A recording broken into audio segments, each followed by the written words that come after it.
Bonjour. Bonjour. Bonjour. Alors, moi, c'est Béchir Moadine, JRI en 4e B. Et moi, c'est Ryan Maui, JRI en 4e A. Voilà. Bonjour Richard et bonjour Béchir. Béchir. Je voulais être sûre. Parce qu'on ne se connaît pas, nous, déjà. Donc, aujourd'hui, on a la chance de vous interviewer en présentiel. Et donc, on va vous poser quelques questions sur votre avis par rapport à la place de la femme et des personnes en situation de handicap dans les Jeux olympiques et paralympiques. Génial. Donc, on commence par la première question. Que pensez-vous des valeurs actuelles des Jeux olympiques? Par rapport à ces deux thèmes-là, c'est ça? Oui, paralympiques et la place des femmes. Alors, je pense que ce qui est très chouette, c'est que les choses, elles sont en train de bouger beaucoup. Ça a mis beaucoup de temps aussi, puisque la première participation des femmes, c'est en 1900. Ça va mettre beaucoup de temps, elles ne représentent que 2% à ce moment-là. Sous la période de Pierre de Coubertin, qui est jusqu'en 1925, elles vont augmenter, elles vont être multipliées par 6 quand même. Donc c'est important, mais c'est encore pas beaucoup. On part de très bas. Aujourd'hui et l'année prochaine, pour les Jeux 2024, on va atteindre une parité d'athlètes hommes et femmes. C'est la première fois dans l'histoire des Jeux. Donc ça, c'est quand même super chouette. Ça montre qu'effectivement, les choses, elles bougent, elles ont mis du temps, mais elles évoluent. Et qu'aujourd'hui, il y a une vraie place qui est accordée aux femmes. Il y a encore des choses, je pense, à faire bouger. Il y a encore certaines inégalités, on va dire, parfois sur les salaires, parfois sur la reconnaissance, parfois sur la visibilité. Et là, je peux inclure les deux, le paralympique et les olympiques et les olympiennes, les deux.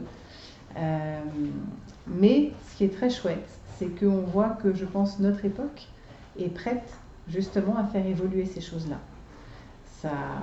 Tous les pays sont différents, n'agissent pas de la même manière, ils n'ont pas forcément le même recul ou la même évolution dans ces choix. Il y a certains pays qui peuvent être encore un peu réfractaires. La position de la femme dans le sport, elle est liée à la position de la femme dans la société. Donc la société est le pays dans lequel elle vit, on n'a pas tous les mêmes règles, donc ça joue encore.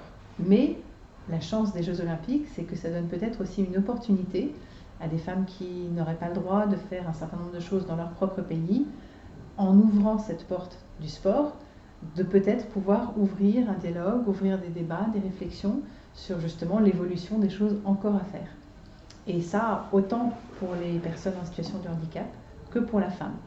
Donc c'est deux sujets qui ont mis beaucoup de temps. Les premiers Jeux olympiques, les premiers Jeux paralympiques, c'est 1960 à Rome. Les prémices, c'est en 1948, avec un docteur qui s'appelle le docteur Ludwig Guttmann, qui va commencer à initier ça parce qu'il veut remettre en forme des hommes qui reviennent de la guerre, qui ont été blessés, qui ont parfois perdu des membres ou qui ont la colonne vertébrale qui fait qu'ils sont paralysés.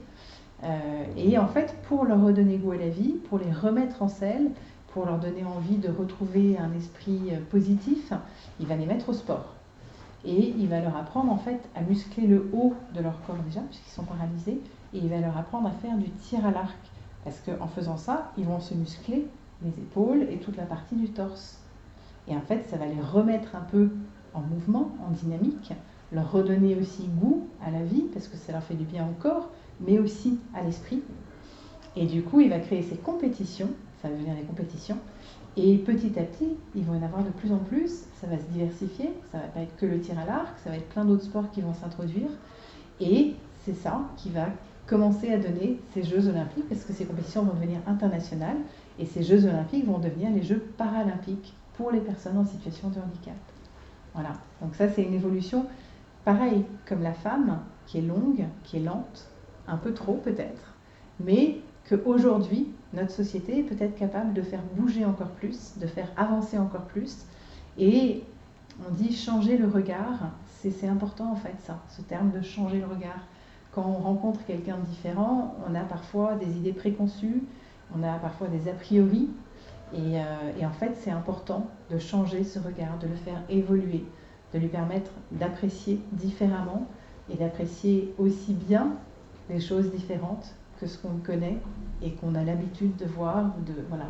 Donc c'est important, c'est une autre manière. Pour moi, c'est vraiment la prolongation de l'olympisme aujourd'hui avec le paralympisme. C'est complètement dans la lignée, dans la continuité. C'est continuer d'inclure au maximum, comme l'idée originelle de départ, c'est inclure tout le monde. C'est inclure les femmes, c'est inclure les personnes en situation de handicap, c'est inclure tous les pays. Aucun pays n'est exclu. C'est vraiment inclure tout le monde. Et donc, vous nous avez dit qu'en 2024, les nombres de participants femmes et hommes seront en parité. Mais est-ce que vous pensez que la femme est assez représentée par rapport à l'homme? Est-ce qu'elle est plus mise en avant ou au contraire moins mise en avant? Alors, par rapport aux Jeux et par rapport à 2024, je pense que c'est une des forces des Jeux de 2024 là, c'est qu'on donne une vraie place et une vraie visibilité qui est importante parce que vous qui êtes dans le reportage et dans les médias, si tu montres pas quelque chose, ben les gens ils savent pas, ou ils sont pas au courant, ou ils ont moins envie de suivre quelque chose qu'on connaît pas. Alors que si tu montres les sportives au jeu, en train de faire des matchs de foot, en train de faire du basket, en train de faire du handball, en train de faire plein de choses, et ben tu montres quelque chose que les gens du coup peuvent avoir envie de suivre. Et pareil pour le paralympique. Si tu montres les sportifs, j'étais à Roland-Garros l'été dernier pour les matchs, pour les tournois, et tu avais les matchs des sportifs de tennis classique, on va dire, et les gradins étaient remplis. Pour les personnes en situation de handicap, qui étaient en même temps, tu avais les mêmes matchs, pour ces personnes-là, il y avait beaucoup moins de gens dans les gradins. Donc ça, c'est encore quelque chose qu'il faut faire avancer. Mais plus tu donnes de visibilité, de médiatisation, d'écoute, de possibilité d'être vu à ces sports qu'on connaît moins, plus tu ouvres et plus les gens vont pouvoir s'y intéresser, les suivre. Et tout ça, en fait, va s'enchaîner. C'est-à-dire que les problèmes d'argent aussi. Tu as des athlètes qui sont moins bien payés que d'autres. Et les Paralympiens sont souvent moins bien payés qu'un athlète olympique. Donc ça aussi, c'est une disparité, une inégalité sur laquelle il faut qu'on avance, qu'il faut faire avancer, travailler. Et pareil, les femmes, tu avais des femmes, dans certains sports encore, qui sont moins bien payées que les athlètes masculins. Donc c'est la même chose. C'est deux sujets qu'il faut faire avancer. Je pense en plus en parallèle, et c'est très bien que ça les fasse avancer en même temps. Et je pense que les Jeux de Paris 2024, et c'est important et chouette, parce que c'est des Jeux qui sont un anniversaire important, c'est un retour aux sources.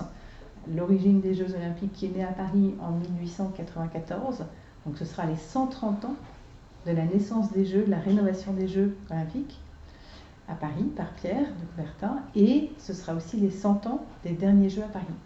Donc c'est un double anniversaire, et c'est important que les Jeux de Paris, de là où ils ont été fondés, ancrent dans l'histoire des Jeux Olympiques des choses importantes comme l'inclusion, qui rappelle en fait aussi les origines des Jeux.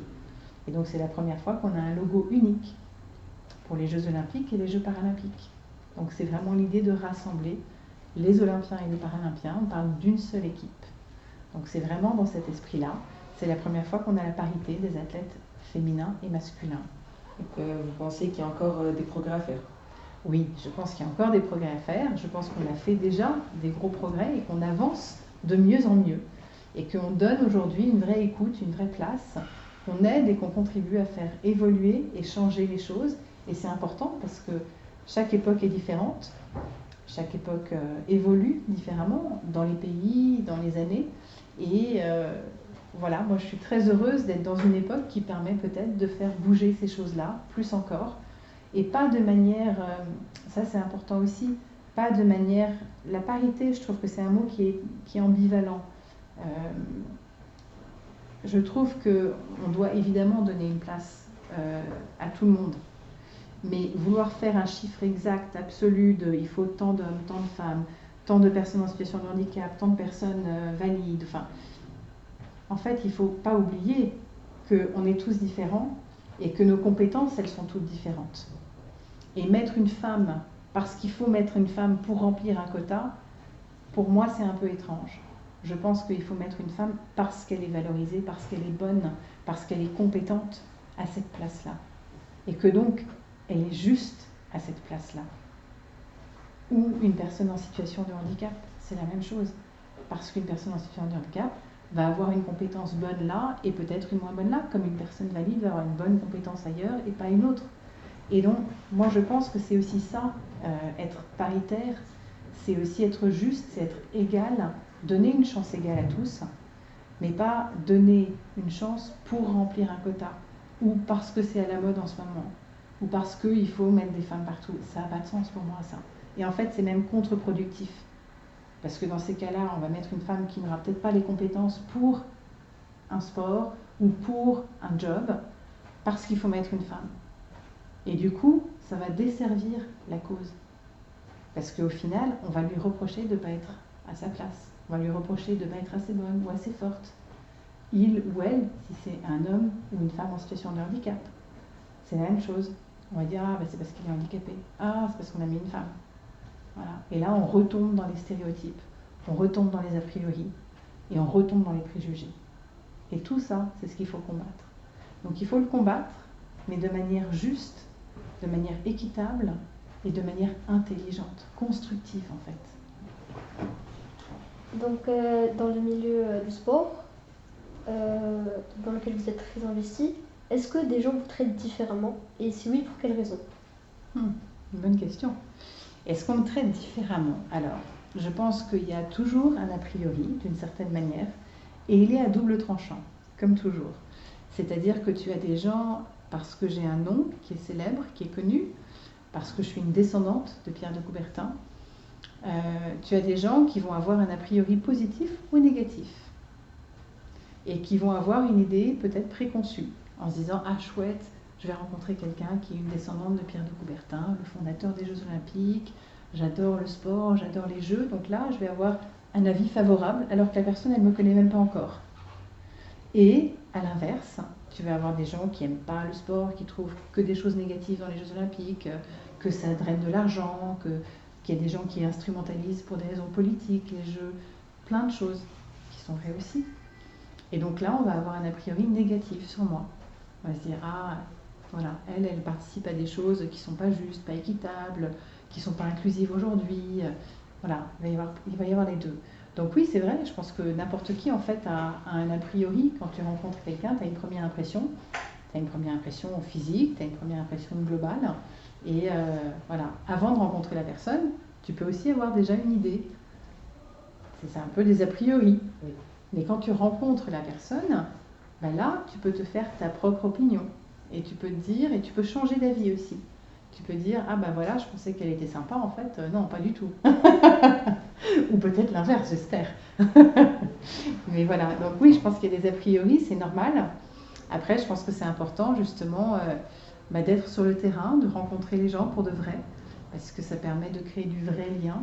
Ça permet de faire avancer les choses, de parfois combattre ces a priori, qu'ils soient positifs ou négatifs. Et est-ce que vous avez des projets importants pour les années à venir? Bien sûr. Bien sûr, mais alors je ne peux pas tout vous révéler. Mais oui, parce que moi aujourd'hui, je ne suis pas Pierre, je suis une descendante de Pierre. Donc j'ai un devoir de mémoire et de transmission des valeurs et des idées originelles, ça c'est important. Qu'elles ne soient pas détournées, qu'elles ne soient pas manipulées. Et aujourd'hui, c'est très facile de faire ça. Donc il faut faire attention. Mais, quand je dis je ne suis pas Pierre, je suis une descendante, je suis Diane. Et je suis une personne à part entière. Et moi, aujourd'hui, j'ai décidé d'être un peu, si je peux, dans la continuité de l'esprit de ce qu'il a voulu initier. Et pour faire ça, j'ai choisi des combats. Parce que je ne peux pas tout faire, ce serait trop. Et je ne peux pas tout révolutionner non plus, mais j'essaye de contribuer à faire évoluer certaines choses, à faire avancer certaines choses. Et les deux sujets que vous avez évoqués sont deux sujets qui sont importants pour moi. La place de la femme, qui à l'époque de Pierre était très malmenée, et c'est pas Pierre qui malmenait les femmes, c'est toute l'époque, toute la société de cette époque qui pensait différemment, et qui ne pensait pas que la femme devait faire du sport. Qui ne pensaient pas que la femme devait prendre de la place et des responsabilités, qui pensaient qu'elle devait rester à la maison, qu'elle devait faire des enfants, qu'elle devait cuisiner. Le pape interdisait à l'époque, pour les femmes, le sport. Les médecins disaient que c'était très mauvais pour les femmes de faire du sport, parce que ça leur empêcherait de faire des enfants. Donc tu avais beaucoup d'a priori de toute cette époque-là, et ces a priori aujourd'hui, ils ont évolué, heureusement. Et donc peut-être, parce qu'il y a encore des a priori et des différences selon les pays et les cultures, Peut-être que si je peux aider parce que j'ai la chance d'avoir une voix par ce nom aussi, et donc si je peux permettre de faire avancer les choses dans ce sens-là, tant pour la place des femmes que pour les Paralympiques, pour les personnes en situation de handicap, et on parle des Paralympiques, mais aussi des personnes en situation de handicap dans la société, encore une fois. On n'est pas tous des Olympiens, on n'est pas tous des sportifs de haut niveau, et en fait, c'est des sujets qui sont parallèles et connectés. C'est-à-dire que si la société évolue sur ces sujets-là, et bien le sport aussi, il évolue sur ces sujets-là. Et peut-être inversement, peut-être que le sport peut permettre à la société d'évoluer sur ces choses-là. Donc ouais, ça c'est des sujets super importants. Et le troisième, je vais vous le dire juste comme ça, c'est tout ce qui est la culture et les arts. Parce que les arts, comme le sport, c'est un mode d'expression qui transcende la langue.